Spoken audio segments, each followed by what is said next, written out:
요즘 TV를 보면 부부의 갈등을 다루는 프로그램들이 자주 나옵니다.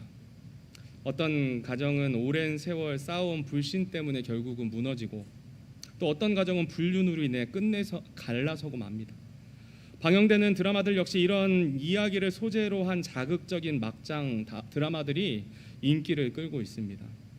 오늘 제가 전해드릴 이야기도 마치 그런 장면들 같습니다. 한 남자가 있었습니다. 그는 특별한 사람은 아니었지만 성실하게 일하며 한 가정을 지키려 했던 평범한 가장이었습니다. 아내와 결혼해 새 아이를 낳았고 언뜻 보면 행복한 가정처럼 보였습니다. 그런데 아내는 남편 곁을 떠나 다른 남자들을 따라다니며 불륜을 저지릅니다. 새 아이의 엄마였지만 가정을 지키지 않았고 결국은 집이 무너졌습니다. 더 끔찍한 것은 그 아내가 단순히 남편을 배신한 데서 끝난 것이 아니라 다른 남자에게 빚을 지고 도저히 벗어날 수 없는 노예 같은 신세가 되어버린 것입니다. 여러분, 이 비참한 상황에 이 여인이 있는데, 이런 상황에서 누가 그 여인을, 어떤 남편이 그 여인을 다시 받아들이겠습니까? 생각만 해도 분노가 치밀어 오르고 가슴이 부글부글 끓을 만한 일입니다. 그런데 놀랍게도 이 남편은 자신의 아내를 포기하지 않습니다. 오히려 아내가 진 그 빚을 대신 갚아주었습니다. 그것도 적은 돈이 아니라 오늘날 돈으로 6천만 원이 넘는 큰 돈을 내고서 아내의 속박을 풀어줍니다. 그리고는 다시 사랑으로 품고 가정을 세우려고 합니다. 성도 여러분, 이 이야기는 단순히 드라마 속의 줄거리가 아닙니다. 오늘 살펴볼 호세아서에 실제로 기록된 이야기입니다. 주인공은 대언자 호세아, 그리고 그의 아내 고멜입니다. 하나님께서는 호세아의 가정을 통해서 하나님을 떠나 우상에 매이고 죄의 빚에 얽매인 이스라엘 백성의 현실을 이 가정을 빗대어 보여주었습니다. 동시에 배신과 불륜 속에서도 끝까지 포기하지 않으시는 하나님의 신실하신 사랑이 얼마나 큰 희생과 사랑인지를 드러내신 것입니다. 오늘 우리가 함께 살펴볼 본문은 바로 그런 하나님의 그 사랑 앞에서 이스라엘이 반역하고 하나님을 부인하고 하나님을 떠나고 우상에게 나아갔던 이스라엘 백성이 어떻게 다시 주께로 돌아올 수 있는가, 그리고 우리 또한 어떻게 주님께로 돌아가야 하는가를 오늘 본문 말씀이 보여줍니다. 호세아 1장 1절 말씀입니다. 우리 같이 한 목소리로 읽겠습니다. 시작.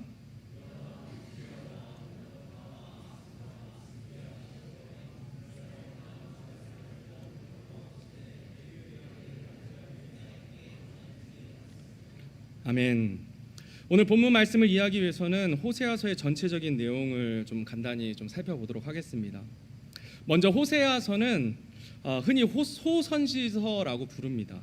성경에서 선지서들은 두 가지로 구분하는데, 이사야부터 다니엘까지를 대선지서, 호세아부터 말라기까지를 12권을 소선지서라고 부릅니다. 여기서 대와 소의 차이는 선지자의 사역의 중요성이나 메시지의 그 무게가 아니라 단순히 책의 분량에 따른 구분을 했습니다. 이사야, 예레미야, 에스겔 같은 대선지서는 장수가 많고 분량이 방대한 반면에 호세아를 포함한 소선지서들은 상대적으로 짧기 때문에 이렇게 구분을 한 것입니다. 또한 유대인들은 이 12권을 따로따로 읽지 않고 한 권으로 묶어서 12선지자라고 불렀습니다. 그래서 호세아는 소선지서의 첫 번째 책이자 나머지 11권을 여는 머릿말 같은 역할을 한다고 할 수 있습니다. 따라서 호세아서는 단순히 한 권의 대언서, 예언서가 아니라 소선지서 전체를 여는, 문을 여는 책으로 하나님의 심판과 사랑 그리고 회복의 메시지를 전체적으로 미리 보여주는 중요한 책입니다. 성도님들 중에 우리 연초에 나눠드린 주보에 나와 있는 성경 읽기 표대로 성경을 읽고 계신다면은 한 몇 주 전부터 이제 소선지서를 읽기 시작하셨잖아요. 분량이 크지 않기 때문에 오늘 말씀들을 들으시면은 이 소선지서가 어떤 내용인지 좀 이해가 더 많이 되실 겁니다. 그리고 특별히 호세아 말씀을 이번 주 중에 한번 읽어봐 주세요. 그 얼마나 감사하고 기쁜 일이 있는지 여러분들 경험하실 것입니다. 다음으로 이제 호세아라는 이름의 뜻은 구원이라는 뜻입니다. 이 이름은 가나안 정복 전쟁을 이끈 이스라엘의 지도자 여호수아 그리고 예수님과도 같은 어근을 사용한 단어에서 나왔습니다. 그래서 이 선지자의 이름 자체가 하나님께서 자기 백성을 심판 가운데도 끝내는 구원하시겠다는 강력한 메시지를 담고 있습니다. 호세아 대언자는 북이스라엘에서 활동했습니다. 남유다의 우시아, 요담, 아하스, 히스기야 왕 때와 겹치고 북이스라엘의 여로보암 2세 시대의 부름을 받았습니다. 주전 8세기 무렵인데요. 당시의 시대상을 살펴보면 겉으로는 나라가 안정되고 경제적으로 부흥하는 시기였습니다. 그런데 안으로는 심각한 도덕적 부패와 영적 타락에 빠진 상태였습니다. 결국 북이스라엘은 주전 722년에 아시리아 아수르에게 멸망을 당합니다.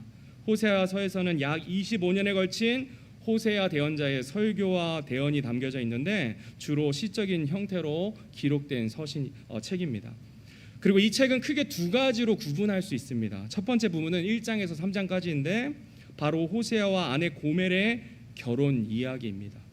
하나님께서는 호세아에게 음행한 여인 고멜을 아내로 맞으라고 하셨습니다. 고멜이라는 이름은 완전함, 끝맺음이라는 뜻을 가지고 있지만 실제 그녀의 삶은 아까 서두에 말씀드린 것처럼 정반대의 삶을 살았습니다.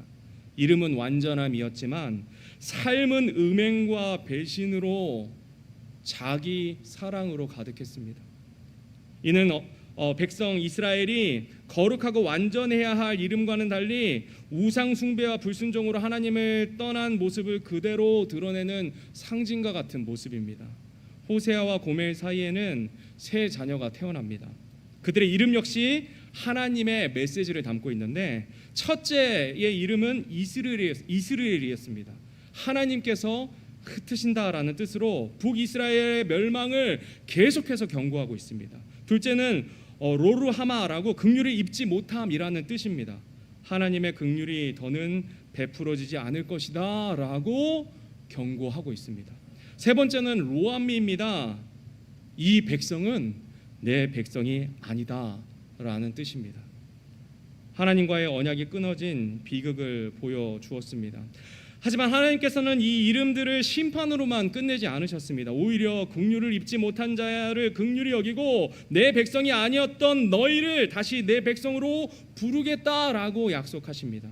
즉 심판 가운데서도 여전히 회복을 베푸시는 하나님의 사랑이 곳곳에 심판의 메시지, 사랑의 메시지, 회복의 메시지가 계속해서 교차적으로 등장합니다. 이와 같이 소선지서 전체를 보면 하나님의 분노와 사랑, 심판과 긍휼이 교차하는 말씀이 계속 반복됩니다. 이것은 곧 아버지 대신 하나님의 마음을 너무나 잘 보여주고 있습니다. 저희가 이제 부부싸움을 두고 칼로 물베기라고 하지 않습니까? 당장 헤어질 것처럼 심하게 다투다가도 어느 순간 눈이 마주치면 아무 일 없던 것처럼 핑 웃고 그냥 감정이 해결되는 경우도 있고, 냉전 중에도 배우자가 배고프다고 하면 막 씩씩거리면서도 밥을 차려주지 않나요? 자매님들 안 그러시는 것 같은데 저희 아내는 막 밥 차려주거든요. 네. 또 사춘기 자녀를 키우다 보면은 아침 저녁으로 미움과 사랑이 교차하는 순간을 수도 없이 경험합니다. 혼내면서도 속으로는 막 혼을 내요. 근데 속으로는 여전히 걱정과 사랑이 가득한 것이 부모의 마음입니다. 이처럼 하나님의 공의와 사랑, 분노와 긍휼이 함께 나타나는 것은 바로 우리를 사랑하시는 하나님 아버지의 마음 때문입니다. 본론으로 돌아와서 고멜은 남편을 떠나서 다른 남자에게로 가버리고 빚에 얼매어 비참한 신세가 되었지만 호세아는 은 15개와 보리 한 호멜 반, 곧 노예 한 사람의 값을 치르고 그 고멜을 다시 데리고 옵니다. 호세아라는 이름이 구원이라는 뜻을 가진 것처럼 아내를 다시 구원해 낸 것입니다. 이 장면은 장차 예수님께서 은 30에 팔려 나간 그 사건을 예표하는 사건입니다. 호세아는 예수님을 상징하는 인물이라고 할 수 있습니다. 제가 이제 호세아서를 몇 번 읽으면서 한 가지 의문이 들었습니다.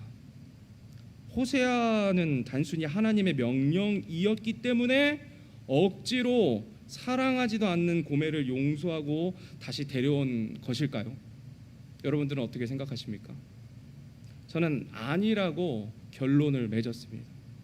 하나님께서 음행하는 이스라엘을 보며 질투하시고 분노하시고 심판을 얘기하셨던 이유가 바로 그들을 너무나 사랑하셨기 때문입니다. 다시 돌아오기를 바라셨기 때문에, 사랑이 있었기 때문에 질투도 있으셨던 겁니다. 마찬가지로 호세아 역시 아내 고멜을 향한 분노와 슬픔과 아픔이 있었지만 여전히 사랑했기 때문에 하나님의 그 명령에 복종한 것이 아니라 순종할 수 있었습니다.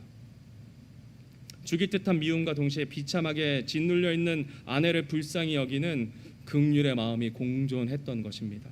그래서 그는 값을 지불하고 다시 아내 고멜을 찾아올 수 있었습니다. 결국 이 이야기는 하나님께서 독생자 예수님을 보내셔서 죄와 사망에 노예된 우리를 핏값으로 사주신 그 사건을 미리 보여준 사건입니다.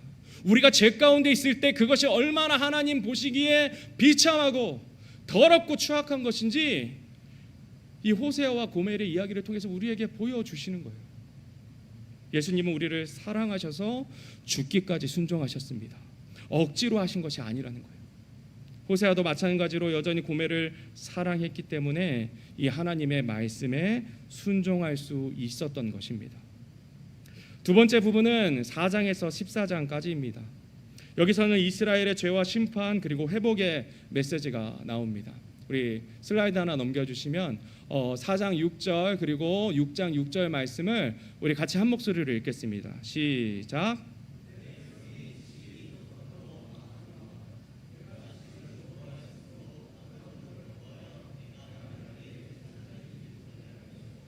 내가 내 하나님의 율법을 잊었은즉 나도 내 자녀들을 잊으리라. 나는 긍휼을 원하고 희생물을 원치 아니하며 번제 헌물보다 하나님을 아는 것을 더 원하였으나. 아멘. 호세아는 이스라엘의 하나님의 말씀을 찾지 않았기 때문에 지식이 부족하여 망했다라고 외쳤습니다. 우리도 마찬가지입니다. 하나님의 말씀을 우리가 찾지 않으면 선악을 분별할 수 없습니다. 그리고 그들이 하나님을 찾지 않는 이유는 무엇이었겠습니까? 하나님께 마음이 없었기 때문입니다. 하나님께 마음이 없으면 말씀 안 읽습니다. 예배의 자리에 나오지 않습니다. 예배의 자리에 나와도 마음은 딴 데 가 있습니다. 하나님의 말씀을 우리가 찾지 않으면 선악 분별할 수 없습니다. 그래서 우리는 어떻게 해야 됩니까? 하나님의 바른 말씀을 우리가 찾아야 합니다. 우리는 바른 교리를 알아야 하고 성경이 무엇을 말씀하고 있는지 알아야 죄악으로 인해 망해가는 길로 가지 않을 수 있는 것입니다. 그들의 예배는 형식뿐이었습니다. 마음에 없는 제사뿐이었습니다. 또한 바알과 아세라 같은 우상을 숭배하고 쾌락을 위해 음행과 술 취한 제사라는 명목의 축제에 빠졌습니다. 정치적으로도 하나님을 의지하지 않고 이집트와 아수르 같은 강대국을 의지합니다. 이것을 주님께서는 영적인 음행이라고 이야기하십니다. 그 결과로 이스라엘은 결국 아수르의 침략과 멸망을 피할 수 없다. 그리고 실제로 그렇게 멸망합니다. 그럼에도 불구하고 하나님은 심판으로 끝내지 않으셨습니다. 이 말씀들을 우리 같이 읽어볼 텐데요. 하나님의 마음이 얼마만큼 절절한지 한번 생각하시면서 이 말씀들을 읽어보시기 바랍니다. 우리 같이 한 목소리로 읽겠습니다. 시작. 에브라임아, 내가 어찌 너를 내주겠느냐? 이스라엘아, 내가 어찌 너를 넘겨주겠느냐? 내가 어찌 너를 아드마같이 만들겠느냐? 내가 어찌 너를 스보임같이 두겠느냐? 내 마음이 내 속에서 돌아서매 내가 뜻을 돌이키는 것이 한꺼번에 불같이 타오르는도다. 오 이스라엘아, 주 내 하나님께로 돌아오라. 내 불법으로 말미암아 내가 넘어졌느니라. 내가 그들의 타락한 것을 고치며 그들을 아낌없이 사랑하니니 내 분노가 그에게서 떠났느니라. 아멘. 에브라임아, 내가 어찌 나를 버리겠느냐? 나의 긍휼이 불붙는 타는도다. 오 이스라엘아, 내 하나님께로 돌아오라. 내가 그들의 타락을 고치고 기쁘게 그들을 사랑한다 말씀하시며 다시 회복을, 그 가슴 절절한 마음을 우리들에게 보여주십니다. 그 회복된 이스라엘은 깊게 뿌리내린 울창한 나무처럼 열방의 복을 전하는 존재가 될 것이라 약속해 주십니다. 그리고 호세아서의 마지막은 이렇게 맺습니다. 14장 9절 말씀입니다. 우리 같이 읽겠습니다. 시작.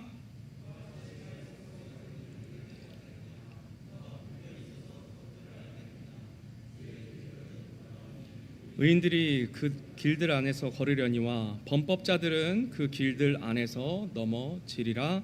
아멘. 결국 호세아서는 배신하고 떠난 아내를 끝까지 사랑한 호세아처럼 하나님께서 배신한 이스라엘을 포기하지 않으시고 끝까지 사랑하시며 구원과 회복을 베푸신다는 그 강력한 메시지를 전하고 있습니다. 심판보다 더 크신 하나님의 구원과 사랑, 그것이 이 책의 주제입니다. 그리고 그 크신 사랑으로 이스라엘이 다시 돌아오기를 간절히 바라는 것이 하나님의 마음입니다. 그리고 이 마음과 이 주제가 소선지서 전체를 관통하고 있습니다.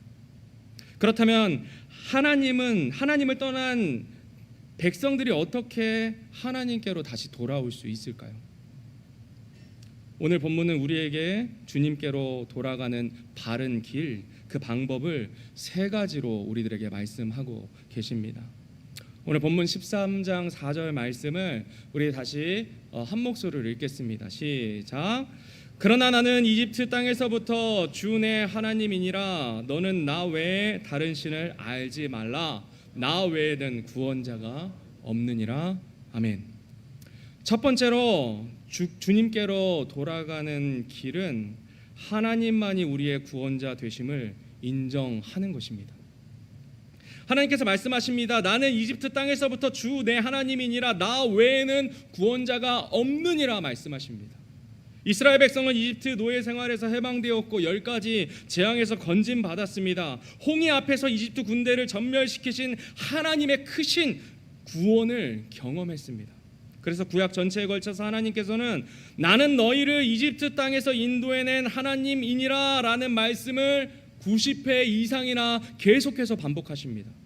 그 이유는 분명합니다. 이스라엘이 너무나 자주 그 구원을 잊어버리고 다른 신들을 찾았기 때문입니다.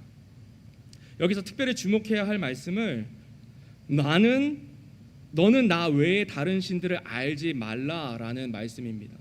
잘 아시겠지만 알다라는 말은 단순히 머리로 아는 지식을 뜻하지 않습니다. 자주 말씀드리지 않나요? 히브리어 야다는 마음을 열고 관계적으로 교제하는 것, 신뢰를 포함하는 말입니다. 이것은 단순히 다른 신들을 두지 말라는 차원이 아니라 나 말고 다른 우상과 너희는 친해지지 말라는 말씀입니다.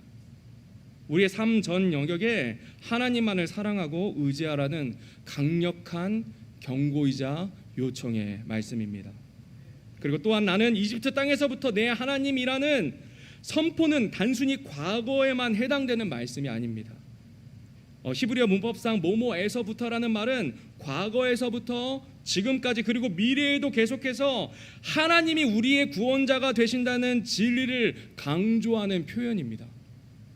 결국 하나님의 구원은 단지 영원한 생명을 얻는 칭의의 구원에만 국한되지 않는다는 것입니다. 우리가 살아가면서 겪는 수많은 시험과 고난, 삶의 위기에서도 하나님은 여전히 우리의 구원자가 되신다는 것을 우리 삶의 여러 가지 문제들, 여러 가지 아픔들, 내가 해결할 수 있는 그 가운데서도 구원자 되신 하나님을 바라볼 것을 말씀하고 계신 것입니다. 그분은 우리의 영혼의 구원자일 뿐만이 아니라 우리 인생 전체의 구원자가 되십니다. 성도 여러분, 혹시 지금 삶의 무게로 어려움을 겪고 계신 성도님들 계십니까? 고난 가운데 있으십니까? 그럴 때일수록 다른 방법, 다른 사람을 의지하기보다 먼저 하나님을 찾으시길 바랍니다. 오늘 오전 말씀의 포인트가 뭐였죠? 믿음으로. 뭘 믿어야 됩니까? 우리가 구원자 되신, 나의 인생의 구원자 되신 하나님을 믿을 때 우리는 진짜 인생의 날마다 이 구원을 경험한다는 것입니다. 두 번째로 하나님께 돌아가기 위해서는 먼저 우리가 죄인임을 인정해야 한다는 것입니다. 본문 5절에 보면 하나님께서 이렇게 말씀하십니다. 내가 광야 곧 심히 메마른 땅에서 너를 알았거늘 이라고 말씀하십니다. 여기서 알았다라는 단어도 똑같은 야다라는 단어를 씁니다. 단순히 눈으로 보고 아시는 정도가 아니라 우리 마음의 중심을 아시고 관계적으로 알고 계시고 경험적으로 알고 계시고 사랑으로 알고 계신다는 거예요. 하나님은 이스라엘을 광야에서 지켜주셨습니다. 만나와 메추라기로 날마다 먹이셨습니다. 반석에서 물을 내셔서 살리셨습니다. 마라의 쓴물을 단물 되게 하셨습니다. 엘림을 보여주셨습니다. 그런데 동시에 하나님은 이스라엘이 얼마나 완악한지도 잘 알고 계셨습니다. 40년 동안 원망하고 불평하고 목이 곧은 백성이었다는 것을 우리 하나님 너무나 잘 아셨어요. 하나님께서 너를 알았다 하신 것은 그들의 연약함과 불순종까지도 다 알고 계신다는 말씀입니다. 하나님은 우리 마음의 중심을 알고 계시는 분이십니다. 그럼에도 불구하고 우리를 사랑해 주십니다. 6절 말씀입니다. 우리 같이 읽겠습니다. 시작.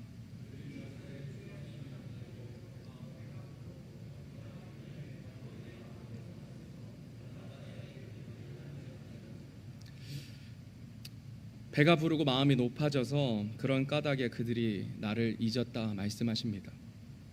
이스라엘은 북이스라엘 여로보암 2세 시대에 정치적으로 굉장히 번영했고 경제적으로 굉장히 풍요로웠습니다. 오늘날 우리 한국 같은 느낌인 것 같아요. 그런데 이런 풍요가 오히려 함정이 되었습니다. 먹고 살만해지자 하나님을 떠나 바알을 섬기기 시작합니다. 바알이 풍요와 다산을 주는 신이라고 믿었기 때문에 오히려 하나님께 받은 은혜를 다른 신에게 돌려버린 것입니다. 오늘날 우리도 그러지 않습니까? 우리가 한강의 기적을 이루었다, 우리가 열심히 해서 잘 살아보세요 운동해서 밤잠 자지 않고 열심히 일해서 오늘날 우리나라가 이렇게 부유해졌다, 이렇게 학자들이 이야기하지 않습니까? 그런데 그리스도인들은 압니다. 하나님의 은혜로 우리나라가 지금까지 이렇게 부유해졌다는 걸 우리는 압니다. 그런데 이스라엘 백성들은 그거를 잊어버렸습니다. 성도 여러분, 이것은 단지 이스라엘만의 이야기가 아닙니다. 우리도 평안할 때, 부요할 때는 하나님을 잘 찾지 않습니다. 예배는 잘 나올 수 있습니다. 그러나 마음 깊은 곳에는 하나님을 간절히 찾지 않을 때가 있습니다. 평안을 주신 하나님께 감사하지 않고 오히려 교만해져서 하나님을 잊어버리고 다른 것을 의지하며 살아가는 것, 내가 가진 이것들을 의지하며 살아가는 것, 이것이 바로 죄라는 것을 우리는 인정해야 한다는 것입니다. 거기서부터 하나님께로 다시 돌이키는 길이 시작된다는 것입니다. 그리고 7절 8절 말씀에서는 하나님께서 이렇게 말씀하십니다. 우리 형제님들만 큰 소리로 읽겠습니다. 시작.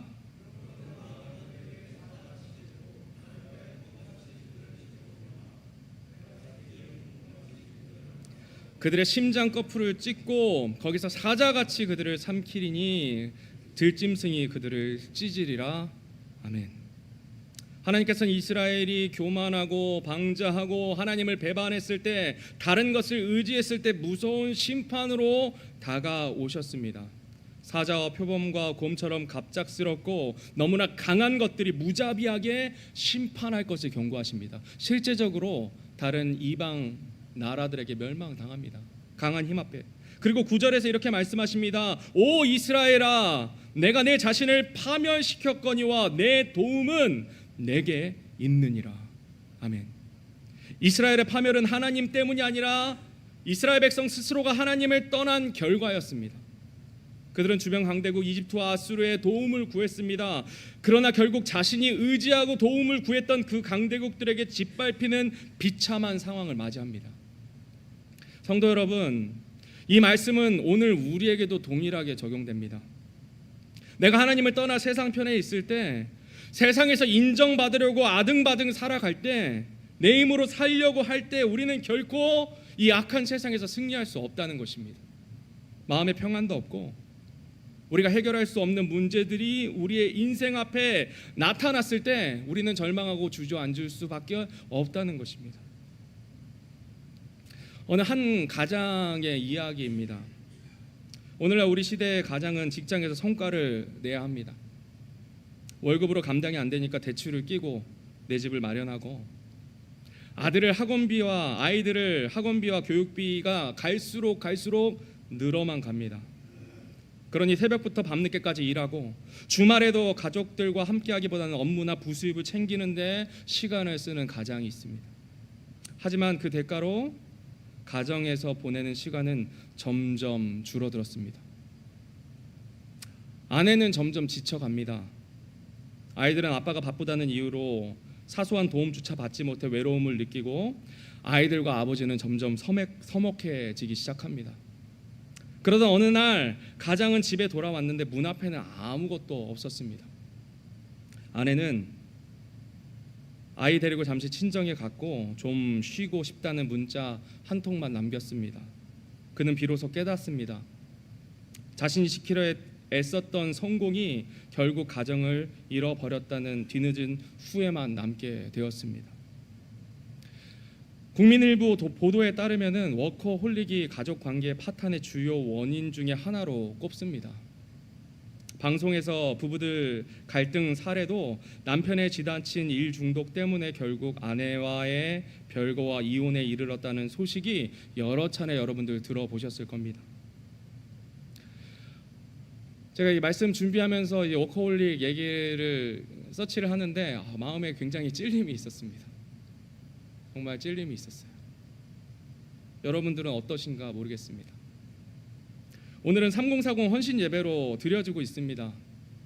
3040 세대는 가장 열심히 일하고 돈을 벌기 시작하는 시기입니다. 그런데 돈이 가정을 결코 지킬 수 없습니다. 열심히 일하는 동기가 물론 가족을 위해서 사랑해서 그 동기로 시작하는 거 인정하고 당연히 그래야 합니다. 그러나 돈이 가정을 지켜준다라고 생각하는 순간 하나님의 그 우선순위 잊어버립니다. 하나님의 그 뜻을 잊어버립니다. 그분의 도우심을 의지하지 않는 그 순간 우리는 하나님을 떠나버리게 되는 것입니다. 따라서 우리는 이 말씀을 가슴 깊이 새겨야만 합니다. 오늘 9절 말씀 우리 다시 한번 읽겠습니다. 시작. 오 이스라엘아, 내가 내 자신을 파멸시켰거니와 내 도움은 내게 있느니라. 아멘. 우리의 도움은 세상도 돈도 사람의 인정도 성공도 아닙니다. 오직 하나님만이 우리의 참된 도움이 되십니다. 이 고백이 있을 때 우리는 비로소 주께로 돌아가는 그 길을 날마다 걸어갈 수 있는 것입니다. 끝으로 하나님께 돌아가기 위해서는 우리 주님만이 나의 왕 되심을 인정해야 한다는 것입니다. 우리 10절 말씀 같이 한 목소리로 읽겠습니다. 시작. 내가 내 왕이 되리라. 내 모든 도시에서 너를 구원할 다른 자가 어디 있느냐? 또 전에 내게 이르기를 내가 왕과 통치자들을 주소서 하더니 그 재판관들이 어디 있느냐? 하나님께서 반문하십니다. 너희가 원하던 왕이 지금 어디 있느냐? 너희를 구원할 자가 어디 있느냐? 전에 내가 우리에게 왕과 통치자들을 달라고 외쳤는데 지금 그들은 너희를 지금 구원하고 있느냐? 물어보십니다. 우리 하나님.